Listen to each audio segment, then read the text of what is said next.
Hey y'all, welcome back to Cooking with Siobhan. I'm Siobhan Muir. This is Mr. SM, and today we are going to make a really fun, hearty meal that pretty much anyone will like. I mean, if you like cheese, you're gonna like this. Today we are going to make homemade gluten-free cheese sticks, and we have found that, just keeping this in mind, most people cook it with mozzarella, and there's nothing wrong with doing that. But I'll tell you what, Monterey Jack holds up better. It does. It's nice and creamy, but both work. I've done it both with, I do it regularly with mozzarella and Monterey Jack. We've been having a hard time finding blocks of mozzarella in town, so I've been defaulting to Monterey. And I'm not unhappy with that because Monterey Jack's my favorite cheese. So today what we're going to do is we're going to show you how to make cheese sticks. We're going to fry cheese sticks and also bread balls. But the idea is you're going to need eggs. You're going to need some sort of cheese. You could probably do cheddar. I don't recommend it, but you could do cheddar. You pretty much use any cheese you want that comes in a hard block. You can't use like Kraft American cheese slices. That's not going to work here. Or brie, or feta, or yeah, you can't use any of the soft cheese. Yeah, it's got to be hard enough, right? And then you'll need flour, gluten-free flour, and gluten-free breadcrumbs. I just bought these today. They're only $4 for a plain breadcrumbs, gluten-free. They're only $4 at Walmart or at any grocery store. So yeah, they're not very expensive. You'll need a fork and a plate. Trust me, I know it seems like a strange thing to be your ingredients, but you need these for making the thing. So, oh, and you'll also need a bowl, which is behind me, and a whisk. He has an egg beater that came from my family back in the day, and he loves the thing. But all you need really is a whisk so you can beat the eggs. And if you don't have a whisk, you can use a fork. Yep. I've done that many a year. Yes, but once I brought the egg beater, he was much thrilled with that. Makes it nice and easy. It actually blends it quite nicely. There's a lot of eggs on this tray. We're not going to use all of it. We will probably use a big bunch of it. There's no way to say how much egg you're going to need.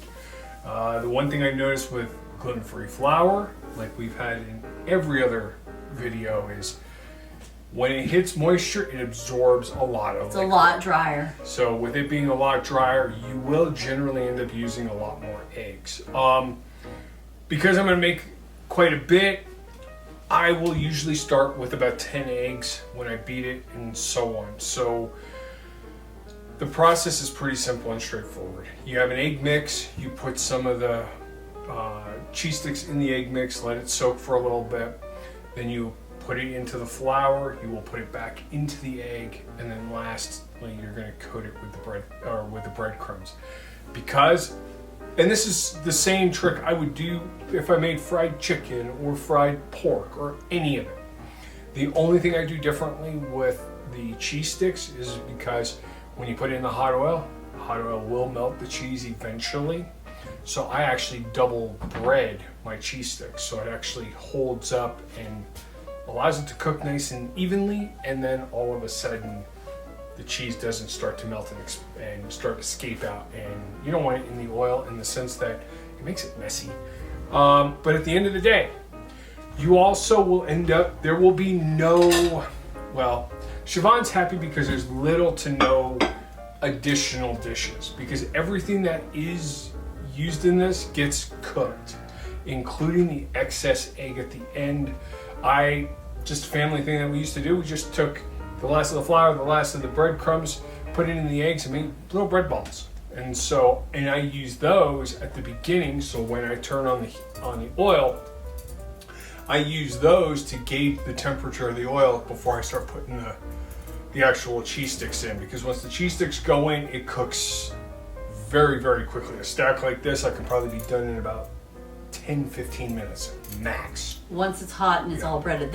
The length of this particular recipe is breading it, mixing up the eggs and breading it, because it's a process, and then you throw it in the oil. So once you get everything prepped, it goes pretty quick. And we're going to save you the pain and suffering of watching me bread all of these. So I will do probably about 5 or so, and then we'll come back to when it's ready to go on the oil.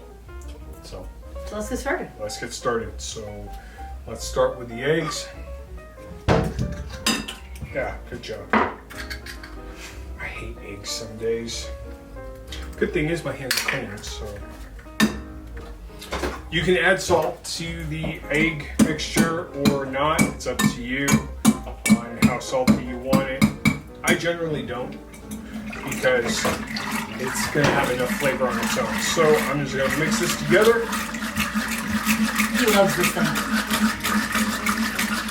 And eventually, I will need to add more eggs to it. So what I've just done is pretty much what I will end up doing when I need to add more eggs to the mixture. Because, like I said, the dryness of the flour will actually adhere to the egg pretty well. So next up,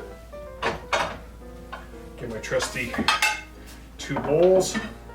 Depending on how much cheese sticks I make, I usually on average go through about 2 of these containers for a pile of about 30 cheese sticks.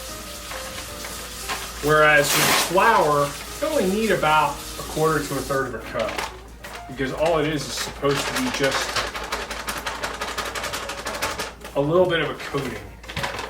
And so with it, I just take a couple pieces of the cheese stick, throw them in the eggs, let them soak for a minute or so, and then I will end up transferring it to the flour first, like I said, putting it back in once it's been coated with the flour, get the egg on the flour, and then I will coat it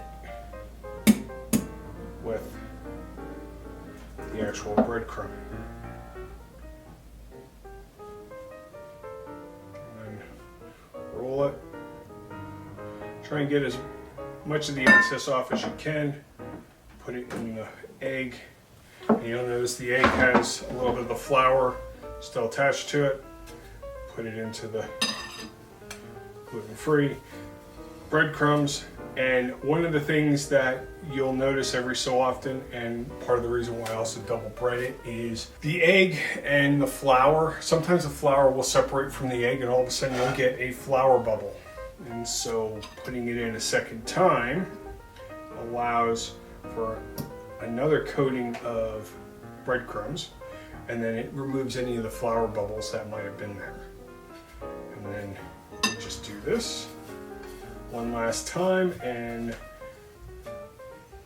it is done. What do you want? Yes, we should get some. So with the cheese sticks, actually even with any time I make breaded chicken or pork, I will put down a piece of wax paper on a plate, because that way it doesn't stick to the plate and peel off the breading. But that's it.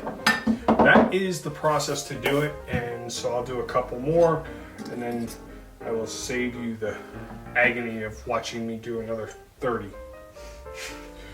But in total, this will take about anywhere between 20 and 30 minutes to put together. Or if you're doing a lot, it could be upwards of an hour, unfortunately. But not the cooking part, just the prep.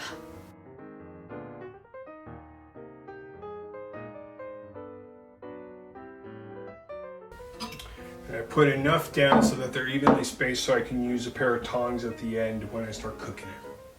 But other than that, that's what it is. And if you cut the pieces square enough, you can get them to roll in the bowl. And you just use the tip of the fork just to spear it just enough so that you can get as much of the excess off.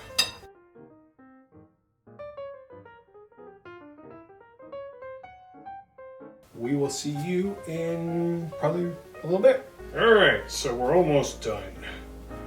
What you're going to notice is when you're doing this, eventually your egg will start to look, I don't know, thicker or clumpier. It's because, again, and this will happen regardless of if it's regular breadcrumbs or the gluten-free stuff, is what ends up happening is little bits of the breadcrumb might fall into the egg and start mixing in. Don't worry, you're going to be using it.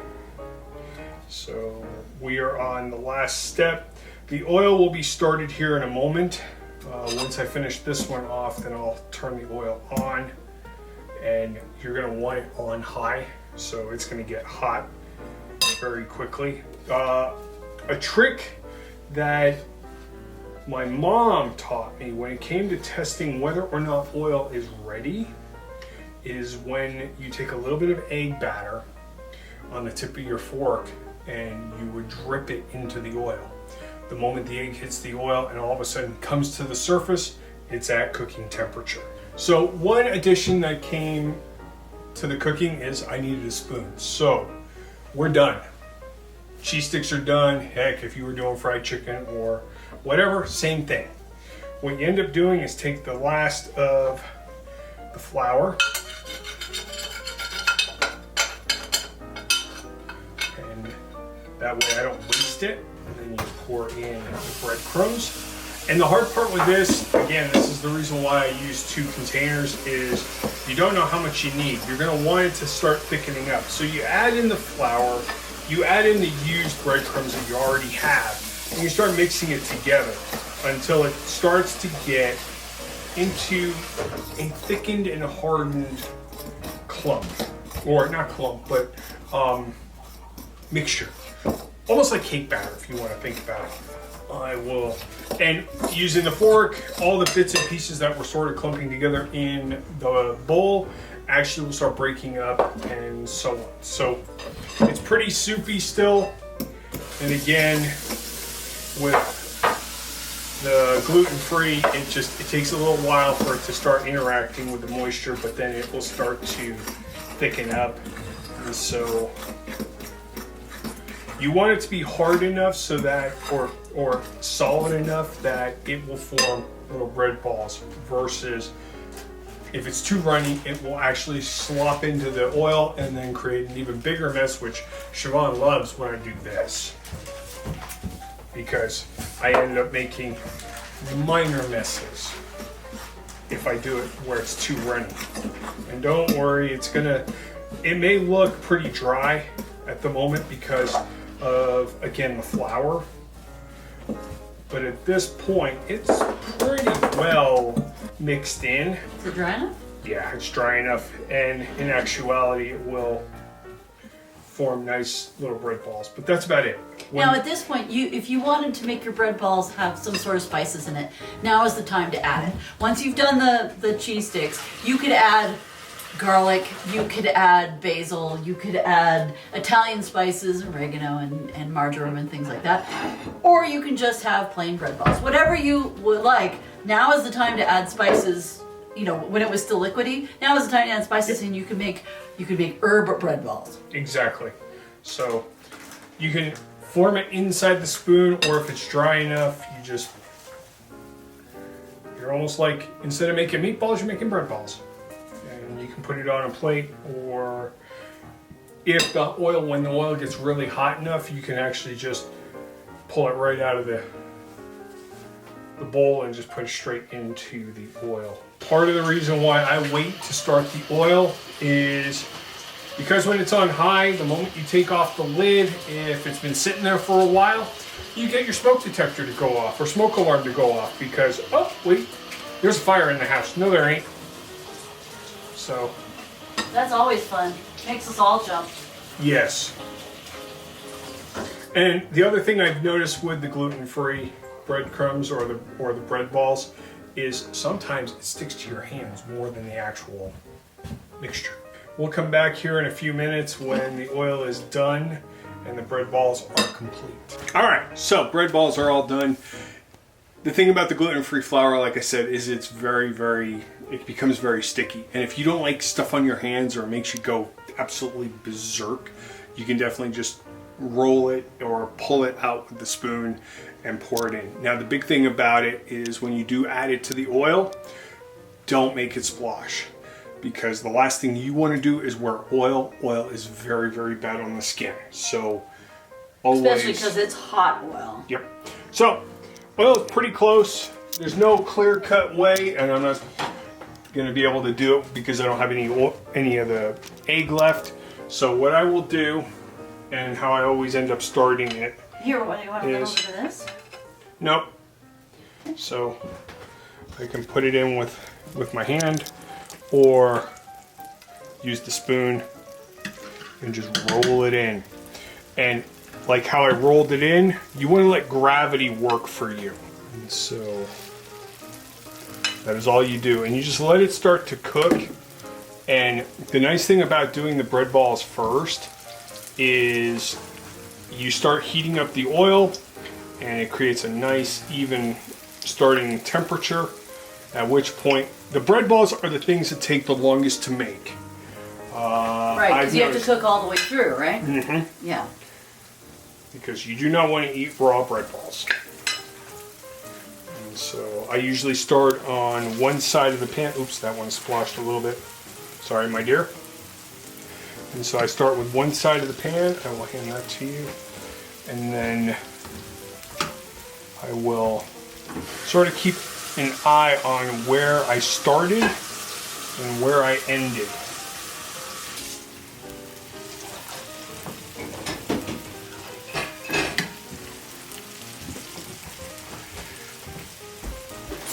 That is it. So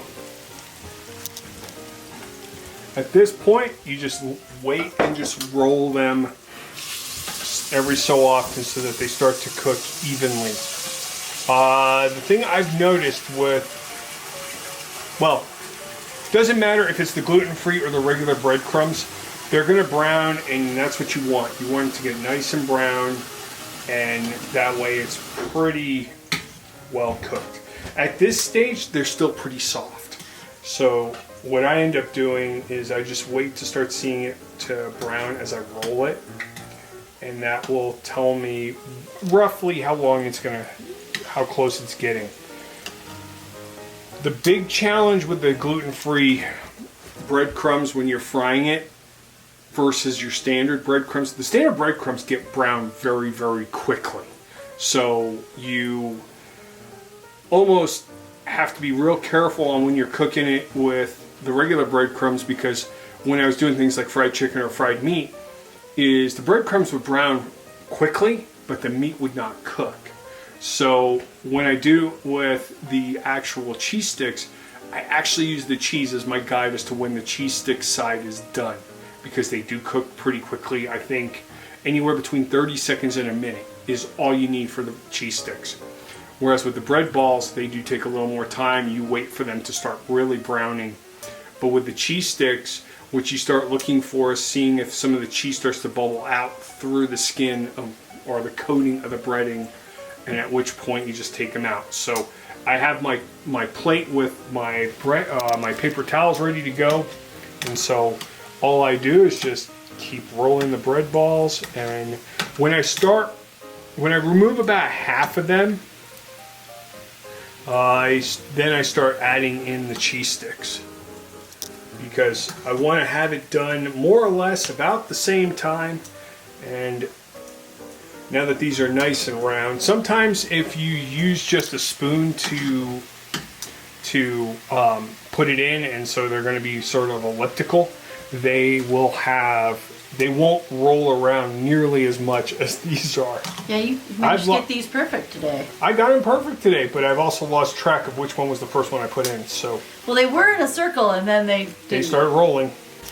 All right, so one of the nice things about the bread balls, again with the temperature, is, and regardless of what mixture I use, if the bread balls start to split, it's starting to show that they're starting to cook and open up, and some will pop. So this is a kind of a meal that you actually have to stand over the wonderful heat just for a bit. But which is good in the winter. Mm-hmm. So, but that's pretty brown. And that's getting close. And when I use the tongs, there is literally no give. So I know the bread ball is cooked from inside throughout. I just do a little bit of a squeeze test on each one, and that's it.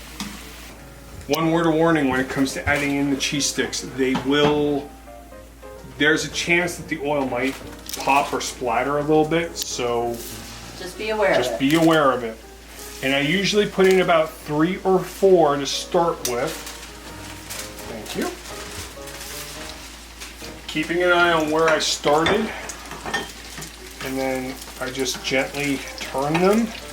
The difference between doing it gluten-free and doing regular breadcrumbs brown really quick, but gluten-free, we noticed it didn't brown as quickly, and even though the cheese had already been cooked. So you really do have to keep an eye on these ones because they won't look like regular breadcrumbs and get really nice and brown. And when you start hearing it crackling like this, I turn the heat down because it's very quick to go from being controlled to a bit of a mess. So as we can see, we got a little bit of cheese coming out. That one is done. That one is done. And you see they're not very brown, but they're finished. That one can go in for a second more. And then, oops, that one's now starting to leak or escape. And that's it. 1, 2, 4. So they will drop to the floor or drop to the bottom of the pan, and then eventually just make sure they don't stick. So that's why I use a metal tong, just to get under it and allow it to start to float, and then just roll it so that it browns fairly evenly. And like I said, you can see the difference between the bread balls and the cheese sticks. These are a lot lighter, and they don't, like I said, they don't brown. The gluten-free doesn't brown the way you expect, but that trick of figuring out when the cheese starts to leak, that's really good. And like I said, it does not take long, as that one's already starting to split. And that's going to make a nice little mess on the plate. That's why it's on top. And then I'm going to do 5 on this one just to get rid of that sheet. We will come back here when we're done and we'll show you what it looks like at the table. But when I'm on my last batch, I grab the lid to get ready, because as soon as I'm done, I'm going to put the lid on the tray or on the pan, and then I'm going to turn the heat off and then move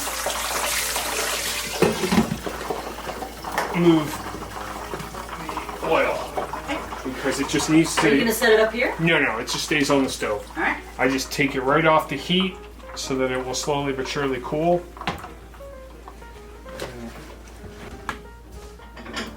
Oh, that looks marvelous. Oh yeah. As you can see, it's fully cooked on the inside. I'll take this cheese stick there. There you go. Yeah, cheese sticks. Gluten-free cheese sticks and bread balls. And they're delicious. I won't complain. So, thank you so much for joining us. Definitely ring the bell to find out when there's new videos. Definitely like and comment on this video or any videos you see. Subscribe to the channel, so that you know when more of these things are coming. And of course, we're doing it gluten-free, so there you go. Yeah.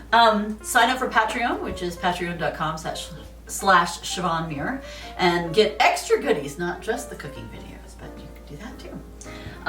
And this is a great thing you can do for parties, you know, because then you have cheese sticks and bread balls. You can also do it for a side with other party meals, wings and fried chicken and all sorts of things. I mean, you can make it a whole feast. But yeah, it's good stuff. And sometimes, you know, while you're cooking, sometimes those things will ooze out the end. Don't worry, totally normal. Looks a little weird, but it was, you know, totally normal. But yeah, so I hope you enjoyed it.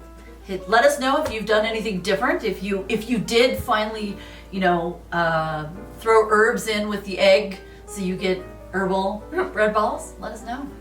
So happy making, happy baking, happy eating, and happy reading. Bye. Bye, everyone.